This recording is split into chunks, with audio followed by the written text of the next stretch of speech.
Oil very well the cake tin with your hands. Then place the pastry on top, cut the excess and do not throw it away, we're going to use it for one of the next recipes. Prick the base with a fork, place it in the freezer for 20 minutes and switch on the oven at 200 degrees Celsius. After 20 minutes, cover the pastry with a piece of baking parchment and some baking beans. Place it in the oven for 20 minutes. Meanwhile, place all the ingredients for the pumpkin filling in a blender and blend until it will be very creamy and delicious.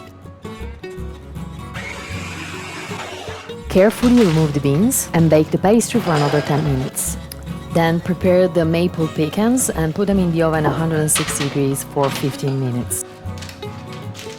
Pour the filling into the case, then bake it for 30 minutes at 180 degrees.